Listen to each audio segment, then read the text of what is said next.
지난주에 이제 저희는 오병이어를 나눴습니다. 그래서 그런데 한번 잠시 이 장면을 멈춰서 상상해 보시면 어떨까요? 오병이어의 장면을. 지금 상황은 지난주에 얘기했지만 한 2만 5천 명의 군중들이 이제 예수님을 막 따라다니고 있는 장면입니다. 그러니까 이제 좀 있으면 우리 땡스기빙에서 퍼레이드를 할 텐데요. 마치 그것처럼 한 어마어마한 숫자가 이제 이렇게 떼지어서 다니고 있는 것이죠. 요거는 지금 필요 없네요. 네. 근데 이제 하루 종일 따라다니다가 보니까 사람들은 이제 아마 배가 고프고 지치기 시작했을 것이에요. 그래서 이제 생각이 나는 에피소드가 있는데요. 예전에 이제 하율이가 한 2살이 좀 넘었을 때 같아요. 2살이 좀 넘었을 때, 아직도 이제 제 기억에 유모차를 타고 있을 때는 확실해요. 유모차를 타고 있을 때 이제 저희가 이탈리아의 이제 베니스로 여행을 하고 있었어요. 근데 그때 이제 그 여행 스케줄이 조금 굉장히 좀 타이트하고 힘든 그런 스케줄이었는데, 그래서 이제 베니스가 굉장히 아름답잖아요.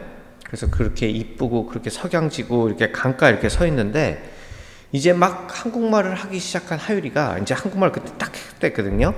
근데 하율이가 아마 제가 죽을 때까지 이제 잊지 못하는 그때 명언을 하나 남기는 거예요. 그러니까 아마 유모차에서 있었던 것 같은데, 유모차에 있던 하율이가 이제 슬쩍 저를 보더니 그런 얘기를 하는 거예요. 아빠, 여자는 원래 배고파? 여자는 원래 짜증나? 이러는 거예요.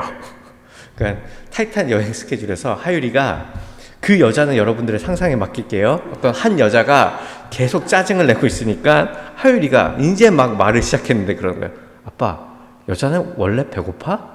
여자는 원래 짜증나? 그런 거예요. 한 20살짜리가 얘기하는 것처럼. 저는 그때 주님이 하율이의 입술을 통해서 말씀하셨다 생각합니다. 여자는 배고프게 하면 안 되는 것이라고요. 그러니까 이 군중들도 굉장히 지금 힘이 들었겠죠, 그렇죠? 그래서 이제 마가복음을 보면요, 이때 이제 제자들이 제안을 하나 하는데요. 이제 그것이 바로 이제 해가 저물고 있었고 사람들이 배가 고파지니까 제자들이 예수님한테 그런 얘기를 해요. 사람들을 마을에 가서 먹을 것을 사게 하자고요. 그러니까 쉽게 말해서 자기들이 이제 감당을 못 하겠으니까 예수님 이제 사람들 이제 보내죠. 집에 보내서 각자 밥을 먹게끔 하자는 것이에요. 굉장히 상식적인 제안 아닙니까? 그리고 바로 이때 이제 주님이 물으시는 거예요. 이제 지난주에 했던 얘기를, 너네는 그렇게 보내고 싶지만 나는 그들을 그렇게 보내고 싶진 않아. 나는 그들을 먹이고 싶다. 그래서 어디서 먹을 것을 구하겠냐고요. 이제 이때 이제 우리가 잘 알듯 어린아이가 이제 물고기 2마리와 떡 5개를 갖고 오고, 주님은 이제 그것을 축사하시고 제자들은 사람들에게 빵과 물고기를 나눠주기 시작합니다. 자, 그렇다면은 이 군중들도 지금 이 먹을 게 없다는 것을 알았을 텐데, 바구니에서 아마도 그랬을 것 같아요. 바구니에서 계속 이제 음식이 나와서 자기들이 원 없이 이제 먹기 시작했단 말이에요. 자기들도 먹을 게 없는 게 알았고 바구니에서 계속 나와서 기적을 경험하고 있어요. 그러면 그렇게 먹기 시작했다면 이 군중들이 우리가 좋은 식당, 스테이크하우스에 가서 아주 조용하게 우아하게 칼질하면서 먹듯이 그들이 그 밥을 먹었을까요? 아니겠죠. 아마 이 장소는 이 2만 5천 명이 그 기적을 보고 터트리는 그 함성으로, 마치 이제 축구장 같은 곳에서 골이 터진 것 같이 그 큰 소리로 가득 찼을 거예요. 그러니까 사람들이 계속해서 경이로워했겠죠. 음식이 계속 나온다니까 얼마나 신이 났겠어요. 하지만 저는 이들이 단순히 이제 배가 고프다가 밥을 먹는 것 그 하나뿐으로 이렇게 흥분했을 것 같진 않습니다. 물론 음식이 맛있고 배가 부르면 기분이 이제 우리가 좋아지지만, 그들은 지금 그 음식 이상의 그 무언가로 흥분을 했을 거라는 것이죠. 그것이 무엇이었을까요? 무엇이 이들을 그렇게 흥분하게 만들었을까요?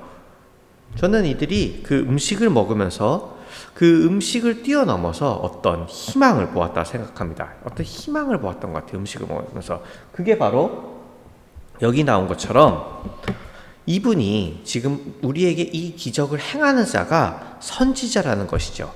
이들은 주님을 가리켜 세상에 오실 그 선지자라고 하고 있어요.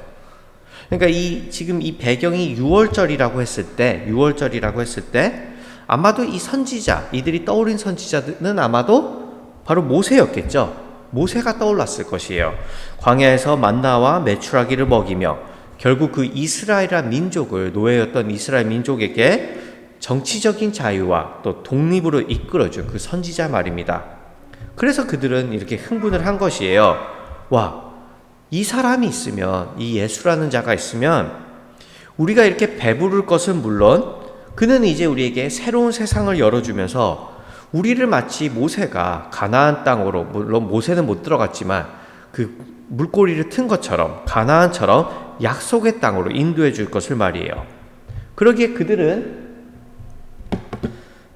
주님을 이제 왕으로 세우려고 합니다. 이제 요한이 빠지지 않고 기록했듯이 이제 억지로라도 말이죠. 억지로 이들은 예수님을 왕으로 이제 세우려고 해요. 그러니까 마치 오늘날로 치면은 그 이제 내년에도 이제 우리 미국에서 이제 대선이 있죠. 대통령 선거가 있는데 그 여러분들 대통령 선거하는 그 캠페인을 보시면은 어쩔 때는 이런 큰 어리나에서 그거를 해요. 그죠? 막 농구장 같이 몇만 명이 들어가는 어리나에 가서 이렇게 유세 운동을 하면은 사람들이 막 선거 구호를 외친단 말이에요. 누구의 이름을 부르거나. 그러니까 지금 이곳을 상상해 보면요, 여러분들은 밥을 먹고 이 군중들은 지금 흥분을 해서 예수님의 이름을 외치고 있는 거예요. 뭐 오늘날로 치면 뭐 영어로 하면 Jesus, 뭐 한국말로 치면 예수 이러면서 구호를 외치고, 그러니까 이 장면은 굉장히 광란의 현장이었던 것이죠. 근데 막상 주님은 어떠하신가요? 주님은 우리 대통령 후보들은 이렇게 자기 이름을 막 외쳐대면 막 주먹을 불끈 쥐고 막 이렇게 하지만 주님은 여기 나오듯이 제자들마저 두시고 혼자 산으로 떠나가십니다. 그렇죠? 다시 혼자 산으로 떠나가세요. 그러니까 무언가 그림이 이상하죠. 그러니까 원 사이드에서는 주님을 정말로 원하는 외치는 관중들이 있고, 한쪽에는 그 사람들을 어떻게든 피하려고, 어떻게든 이들로부터 도망치려는 주님이 있는 것이에요. 그 그림이 이상한 거죠. 그러니까 저는 그러기에 바로 이 부분을 두고 오늘 여러분들과 한번 고민을 해보자 합니다. 예수님은 왜 지금 떠나고 계실까요? 물론 답은 이제 우리가 어느 정도 알 것 같아요. 이 사람들이 이제 욕망대로 예수님을 왕으로 세려 했으니까 주님이 이제 떠나고 계신 거죠. 하지만 저는 우리가 조금 더 근본적인 질문을 던져볼 수 있지 않을까 합니다. 예컨대 왕이 되어달라는, 지금 이 사람들이 왕이 되어달라고 예수님께 하고 있는데 그 왕이 되어달라는 그 요청 자체가 문제일까요? 왕이 되어달라고 하는 게? 그러니까 우리가 그렇게 부르는 찬양도 있죠. 아마 한 번쯤 들어보셨을 것 같은데 제가 노래는 부르지 않을게요. 가사가 이래요. 예수 우리 왕이여 이곳에 오소서, 보좌로 주여 임하사 찬양을 받아주소서. 그리고 이제 후렴 부분에 그런 얘기 나온단 말이에요. 왕이신 예수여 오셔서 좌정하사 다스리소서. 자, 지금 이 군중들이 제가 지금 소개해드린 이 찬양을 부르고 있었다면 그 장면이 어색했을까요? 저는 그렇지 않다 생각해요. 지금 예수님의 오병이어의 흥분한 군중들한테는 이 찬양은 딱 맞는 가사예요. 만약에 이 찬양이 그때도 있었다면 이 사람들은 이 찬양을 지금 떼창을 하면서 주님을 찬양하고 있었겠죠. 왕이신 예수여 오셔서 우리를 다스려달라고요. 그럼 더 나아가서 그렇다면 이들이 지금 어떤 마음에도 없이 주님을 찬양하고 있을까요? 그러니까 막 마음에도 없이 그냥 분위기에 취해서, 마치 제가 어렸을 때 제가 청년 때 찬양 집회를 가면 그런 적이 있었거든요. 다 그런 건 아니지만 어쩔 때 가면은 분위기가 세팅이 너무 좋은 거예요. 컴컴하고 피아노 소리가 촥 나오고, 그럼 이제 내 기분에서 그냥 취해서 부르다가 막 혼자 센티해지고 그랬단 말이에요. 그래서 이제 잠깐 샛길로 빠지면요. 이제 엊그저께 저희가 2days ago Friday night에 여기서 이제 찬양을 부르고 기도를 하는 시간을 가졌습니다. 그러니까 예전 찬양 집회 같이 이렇게 뭐 라이딩이 있고 이렇게 세련되고 그러진 않았는데요. 적어도 저는 너무 진실되고 좋은 시간이었어요. 금요일 날. 그러니까 조금 약간 투박하기도 했고 급조된 거여서 이렇게 뭐가, 제가 음악은 잘 모르지만 아주 세련되게 진행되진 않았지만 그냥 옆에 사람 눈치 안 보고 그냥 정말로 찬양하고 기도할 수 있는 아주 너무 좋은 시간이었어요. 그래서 분명 또 하려고 이제 저희가 할 텐데요. 그때 이제는 같이 오셔서 우리가 같이 또 우리 교회를 위해서, 우리 자신을 위해서, 또 우리 사회를 위해서 이렇게 기도하는 시간이 있었으면 좋겠습니다. 자, 이제 다시 본점으로 돌아와서 제가 이제 말씀드리고 싶은 요지는 이들의 찬양이, 이들이 지금 주님을 향해 전달하고자 하는 그 마음이 가식이 아니라 100% 진심이었다는 거예요. 이들은 정말 주님을 좋아하고 있어요. 다시 말해서 이들은 지금 무언가 막 거짓되고 가식으로 주님을 쫓는 게 아니라 주님을 좋아하면서 주님을 왕으로 삼기를 원하고 있습니다. 그런데 주님은 왜 이들을 떠나고 계신 걸까요? 우리 스스로에게도 한번 물어볼 수 있지 않을까요? 이렇게 생각해 보셔도 될 것 같아요. 내가 진심으로 주님을 왕으로 모시고자 하고, 내가 진심으로 주님을 내 왕이 되고자 하고, 내가 진심으로 주님을 사랑하는데 주님이 나를 떠나신다고 생각해 보세요. 내가 진짜 주님을 왕으로 초청하고 있고 내가 진심으로 주님을 좋아하고 있어요. 근데 주님은 나를 떠나고 계시는 거예요. 도대체 여기는 그럼 어디서 갭이 생기는 걸까요? 도대체 어떤 문제가 있는 것일까요? 그러니까 성경 여러 부분에서 이 질문에 대해서 답을 해볼 수 있겠지만, 저는 이제 이 표적이 6월절과 출애굽이 배경인 만큼 이 장면이 떠올랐습니다. 이 장면이죠. 다 읽진 않을게요. 근데 이미 아시는 내용입니다. 굉장히 유명한 출애굽 때 이스라엘 백성들이 이제 모세가 하나님의 율법을 받으러 가고 제때 오지 않으니까 황금 송아지를 만들어 놓고 경배한 사건이죠. 출애굽기 32장에 나온. 그렇다면 이 배경을 이제 우리가 염두에 두고 우리가 아까 했었던 질문들을 다시 한번 해보죠.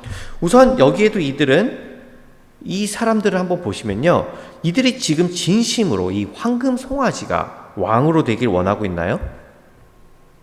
맞죠? 4절에 나오듯이요, 이들은 이 송아지를 가리켜서 너희를 애굽 땅에서 인도해낸 신이라고 하면서, 즉 이 송아지가 왕이 되어 자신들을 인도하고 앞으로 통치해 주기를 원하고 있습니다. 이들은 진심이에요. 이 송아지가 왕이 돼 주기를 원해요. 둘째, 그렇다면 이들은 지금 이 왕을 좋아하고 있을까요? 이 송아지를 지금 좋아하고 있나요? 네, 좋아하죠. 6절에 이렇게 나와요. 이튿날에 그들이 일찍이 일어나 번제를 드리며 화목제를 드리고 백성이 앉아서 먹고 마시며 일어나서 뛰놀더라. 그러니까 얼마나 좋으면은 아침부터 일찍 일어나서 막 번제, 화목제 둘 다 드리고 앉아서도 먹고 마시고 일어나서 뛰놀기도 해요. 한편으로 보면은 막 수련회 온 것 같지 않나요? 새벽부터 일어나서 새벽 기도 드리고 앉아서 수다 떨고 먹고 그러다 신나서 일어나서 뛰놀고, 그죠? 근데 그렇다면 도대체 문제가 무엇이냐는 것이죠. 이렇게 생각해 보시면 어떨까요? 저기서, 저 장면에서 저 황금 송아지가 아니라 황금 강아지가 되면 어떨까요? 송아지가 아니라 황금 강아지예요. 차이가 있을까요? 없겠죠? 그러면 저기서 저 황금 송아지가 아니라 예수님이 된다면 어떨까요? 저는 차이가 없을 것 같아요. 그러니까 말씀드리고 싶은 요지는, 지금 저 사람들에게는 누가 왕이 되든지는 상관이 없습니다. 왕은 얼마든지 바뀔 수 있어요. 왕은 바뀔 수가 있는 거예요. 그런데 그렇다면 누구는 바뀌지 않을까요? 정작 저 사람들은 바뀌지 않는 것이죠. 다른 말로 하면요, 필요와 상황에 따라서 이 왕은, 자신들이 섬기는 왕은 바뀌어도 되는데 막상 자기들은 바뀌기가 싫은 것이에요. 그러니까 이게 바로 오늘 이 오병이어에 나온 이 백성들이 주님을 향해 갖고 있었던 마음이었습니다. 그러니까 그들은 주님을 진심으로 왕으로 모시고자 하고 진심으로 주님을 좋아했습니다. 그들은 광팬이었어요. 하지만 자신들이 바뀌는 것은, 더 나아가서 자신들이 뭔가 변해야 된다는 것은 단 한 번도 생각해 본 적이 없던 사람들이었죠. 그래서 주님은 떠나신 겁니다. 그래서 주님은 떠나신 거예요. 물론 이것도 한편으로 보면 잔인해요. 그러니까 여러분들도 한번 생각해 보시면 그러지 않나요? 누가 나를 진심으로 좋아하고요, 누가 나를 도움이 필요합니다. 그래서 지금 당신이 나한테 왕 같은 가이드가 되어달라고 하고 있어요. 더 나아가서요, 저 오병이어에 나오는 사람들은 잘 사는 사람이 아니라 주님의 표현대로 목자가 없어 방황하고 굶주려 하던 사람들이었어요. 그런데 그런 사람들이 배가 좀 고프다고, 우리가 어떻게 가야 될지를 몰라서 나를 돌봐주고 인도해달라고 진심으로 쫓아다니는데, 이런 그들을 주님이 떠나가 버리시면 주님이 왜 이렇게 잔인하신지 우리가 물어볼 수 있지 않을까라는 것이죠. 그러니까 한편으로 보면 이 상황이 좀 이해가 안 되는 것이에요. 하지만 반대로 이렇게 생각해 보시면 어떨까요? 만약에 가정을 해서 주님이 진짜 이들을 보고, 그래, 너네가 진심으로 나를 왕으로 세워주길 원하는구나, 진심으로 너희들은 나를 좋아하는구나 해서, 그래, 그렇다면 내가 너희들의 왕이 되어주마 하셨다면 어떻게 되었을까요? 물론 이들의 배가 부를 수 있었겠죠. 심지어 이들이 주님을 향한 그 열정과 그 주님을 향한 그 사랑은 더 커졌을지도 모릅니다. 주님이 만약에 왕이 되어주셨다면 이들은 배도 부르고 이들이 주님을 향해서 주님을 찬양하는 소리도 더 커졌을 거예요. 그렇지만 정작 이들이 누군가냐는 이들의 존재는 변하지 않았겠죠. 그러니까 저는 이것이 주님과 황금송아지의 결정적 차이라고 생각합니다. 그러니까 우상은요, 우리의 상태에 관심이 없어요. 우상은 우리의 상태에 대해서 관심이 없어요. 그러니까 이 점을 두고 우리가 잘 아는 목사님이 12년 전에 이런 인터뷰를 하셨습니다. 잘 아는 목사님이죠. 제가 읽어드릴게요. 우상은 우리에게 한 번도 희생하지 않는다. 우리에게 희생을 요구할 뿐이다. 팀 켈러 목사는 우상을 좋은 것을 절대적으로 만드는 것으로 정의했다. 우상은 우리를 계속 채찍질하고 절을 하도록 만든다. 우리에게 희생을 요구하지만 우상은 우리를 위해 희생하지 않는다. 명예, 물질, 권력, 쾌락에 우리 모두 한눈을 팔고 있다. 그것들은 우리에게 만족을 주지 않고 이용하고 착취한다. 그래서 그런데 한번 진짜 literally 아이돌을 떠올려 보세요. 그러니까 굉장히 유치한 예예요. 그러니까 우리가 뭐 BTS 팬이라고 생각해 보세요. 그러니까 이건 BTS가 잘못됐다는 게 아닙니다. 혹시라도 영상을 보고 댓글이 달릴까봐 BTS가 잘못됐다는 게 아니에요. 그러니까 우리는 근데 그 팬심, 그 메커니즘을 생각해 보세요. BTS 그 팬의 관계를. BTS 팬들은 이들을 진심으로 좋아하고요. BTS가 진심으로 우리의 아이돌이 되어주기를 원해요. 하지만 BTS는 이런 우리의 상태에 관심이 있나요? 우리가 누구인지는 알기나 할까요? 그러니까 이건 BTS가 잘못됐다고 말씀드린 게 아니에요. BTS는 그래야 되는 게 정상이에요. 하지만 그게 우상의 본질이라는 거죠. 우상은 자기를 좋아하고 자기를 왕으로 삼는 사람들의 상태에 그렇게 관심이 없어요. 자기를 좋아해주면 좋은 거예요. 그렇지만 주님은 다르시죠. 주님의 목적은요, 주님이 찬양받고 환호받고 주님이 왕 노릇하는 게 아니었어요. 만일 정말 이게 주님의 사역의 목적이었다면, 사람들이 자신을 좋아해주고 사람을 왕으로 삼아주는 게 주님의 목적이었다면, 그 25,000명이 주님의 이름을 외쳐댔을 때 그분은 떠나시지 않으셨겠죠. 그렇지만 그분은 떠나십니다. 떠나시고요, 이제 주님은 이제 가버나움이라는 동네로 강을 건너 호수를 넘어가시는데요. 자, 주님이 이제 호수를 넘어가시는데 무리는 이런 주님을 여기 보셨듯이 이제 무리가 당황한 거예요. 쉽게 말해서 주님을 왕으로 세우려고 했는데 주님이 없어져 버렸어요. 그러니까 찾다가 없으니까 배까지 타서 건넌 마을 가버나움까지 찾아갑니다. 그러니까 저는 계속해서 이 메커니즘을 얘기하는 거예요. 팬들이 테일러 스위프트가 오면 뭐 이번에도 한 달을 기다렸대요. 그거랑 비슷한 거죠. 예수님이 없으니까 당황해서 배까지 빌려서 가버나움까지 찾아가요. 자, 이런 그들을 향해 주님은 이제 이렇게 말씀하십니다. 예수께서 대답하여 이르시되 내가 진실로 진실로 너희에게 이르노니 너희가 나를 찾는 것은 표적을 본 까닭이 아니요 떡을 먹고 배부른 까닭이로다. 또는 이적 썩을 양식을 위하여 일하지 말고 영생하도록 있는 양식을 위하여 하라. 이 양식은 인자가 너에게 주리니 인자는 아버지 하나님께서 인치신 자니라. 더 이상 썩을 양식이 아니라 영생할 수 있는 양식을 찾는 사람이 되라 하시죠. 그러니까 다른 말로 하면은 예수님의 말을 아주 간단하게 욕하면 너희들은 변화되라는 것입니다. 그러니까 그 떡이 중요하지 않다는 게 아니라, 내가 너희들한테 준 떡이 중요하지 않다는 게 아니라 그 떡에게만 매달려 있으면은 너희는 진짜 중요한 것을 놓친다는 것이에요. 그러니까 너희가 변화되는 게 우선이라는 거죠. 그게 중요하다는 거예요. 그러니까 이 점에 대해서 이제 박대영 목사님이 이렇게 얘기합니다. 제가 또 읽어드릴게요. 육신의 생명을 위해 눈에 보이는 양식과 자원을 모으려고 애쓰는 삶은 그 자체로 참 귀합니다. 하지만 그것이 꼭 영원한 생명으로 이어지지 않을 수도 있다는 데 문제가 있습니다. 도리어 걱정할 필요 없는 많은 양식과 눈치 볼 필요 없이 휘두를 수 있는 권력은 영원한 생명의 중요성과 필요성을 까맣게 잊고 살게 만들 수 있습니다.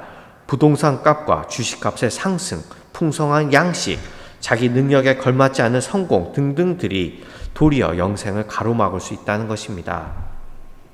그렇죠? 그러니까 여기서 잠시 이제 정리를 해보자면요, 잠시 리캡을 해보자면 군중들은요 진심으로 주님을 좋아했고 진심으로 주님이 왕이 되어주길 원했습니다. 하지만 주님은 이들을 떠나셨죠. 왜냐하면 이들이 변화하지 않는 한, 이들이 누구냐라는 그 존재가 변화하지 않는 한, 아무리 그 상황에서 주님이 이들을 위한 왕이 되어주신다 해도 이들은 결국에는 영생에 이르지 못하고 썩어지는 양식만 쫓는 사람이 될 테니 말입니다. 그러니까 오늘 설교를요, 제가 아주 간단하게 우리 삶에 적용을 해보자면요, 제가 스스로 정리해봤던 거예요. 그럼 이 설교를 통해서 내가 깨달을 수 있는 건 무엇일까 했을 때, 제가 제 머릿속에 떠올랐던 건 그거예요. 내가 주님을 좋아하는 것만으로는 충분치 않다는 것이에요. 그러니까 내가 주님을 좋아하는 걸로 저는 저를 저스티파이 했는지도 모르겠어요. 저는 이 점이 저 나름 말씀을 묵상하면서 제 큰 깨달음 같아요. 저는 제가 주님을 왕으로 섬기고 제가 주님을 사랑한다고 하면 그러면은 이게 충분한 것이 아니냐는 생각을 했던 것 같습니다. 근데 오늘 본문을 보니까 그게 아닌 것 같아요. 내가 주님을 아무리 좋아해도, 내가 주님을 아무리 왕으로 모시려고 해도 내가 변하지 않고 내가 그 영원한 양식에 관심이 없으면 주님은 어쩌면 아이러니하게도 나를 위해서 나를 떠나신다는 것이에요. 근데 이게 참 맞는 말이요. 여러분들, 우리 한국교회가 좋은 점도 있지만 문제가 많다고 하는데 한국교회를 보세요. 한국교회가 예수님을 사랑하지 않나요? 아까 나눴던 찬양을 우리가 진심으로 부르지 않았나요? 아니에요. 진심이에요. 그죠? 얼마나 사랑을 하냐면 새벽 기도부터 시작해서 일주일에 8번씩 예배를 드린 게 한국교회예요. 심지어 요즘에 인스타그램을 보면요, 물론 이건 제가 좀 삐뚤어져서 비판한 거 맞아요. 요즘에 제일 잘 팔리는 게 뭔지 아세요? 크리스찬들한테? 이 예수님 인형이 나와 있더라고요. 이건 좀 제가 좀 저도 꼰대여서 그런지 이거는 제가 좀 받아들이기가 힘들더라고요. 미키마우스 인형처럼 예수님 인형이 있어요. 그리고 그거를 껴안고 다니는 거예요. 그리고 그걸 인스타그램에 광고를 해서 팔아요. 예수님이 너와 함께 하신다는 것을 이 인형을 베기도 하고 말도 걸기도 하고 하라고요. 그러니까 24시간 우리는 주님과 동행 연습을 하고 주님을 묵상합니다. 근데 자세히 들여다보면, 자세히 그런 신앙을 들여다보면 나는 변하기가 싫은 거예요. 어쩌면은 그냥 예수님을 좋아하는 내 모습을 즐기는 거예요. 이게 이해가 되세요? 예수님을 좋아하는 내 모습에 감동받고 그걸 즐기고 있어요, 우리는. 나는 그대로이고 싶은 거죠. 그래서 예수님은 오직 나만을 위한 예수님이 되었죠. 나를 잘 되게끔 하는 예수님. 내가 아프면은 때로는 예수님은 명의예요. 훌륭한 의사가 되고, 내가 우울하고 내가 좀 외로울 때는 어쩔 때는 나의 애인 같은 예수님이 되어주기도 하고요. 재정적으로 힘들 때 그분은 어쩌면 파이낸셜 어드바이저 같이 되기도 해요. 그러니까 그분은 그렇게 변하세요. 우리 영어 표현대로 하면 He wears a lot of hats. 여러 모자를 쓰시죠. 예수님은 그렇게 변해가요. 어쩔 때는 의사가 되기도 하고, 어쩔 때는 변호사가 되기도 하시고, 어쩔 때는 관계 컨설턴트가 되기도 하는데, 예수님은 그렇게 변한데 정작 나는 변하지 않는 것이에요. 그러니까 주님을 모를 때와 지금의 주님을 아는 나의 차이가 없는 것이에요. 이거는요, 주님을 모르는 것입니다. 주님은 너희는 나를 모른다고 하세요. 그분은 그럴 때 우리를 떠나시죠. 왜냐하면 주님은 우리의 환호만을 즐기시고 우리를 착취하려는 그 황금 송아지가 아니기 때문이에요. 그분의 관심은 그분이 사랑하는 내가 그분을 닮아 변화하는 것에 있기 때문이죠. 그래서 이제 말씀을 이제 정리하려고 하는데요. 오래전에 이런 책이 나왔었습니다. 한번 읽어보신 분도 있을 것 같아요. 당신은 팬인가 아니면 제자인가? 혹시 들어보신 적 있나요? 유명한 책이에요. 당신은 팬인가 제자인가? 그때는 제가 그렇게 심각하게 이 책의 질문을 생각하지 않았는데 오늘 말씀을 보면서 제가 한번 그 질문을 했던 것 같습니다. 우리는 팬일까요?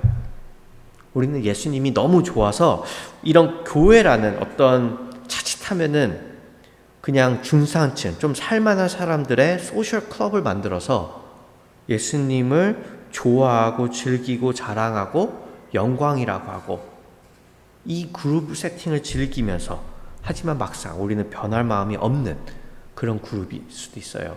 굉장히 위험한 발언이죠. 근데 교회가 자칫하면 그래요.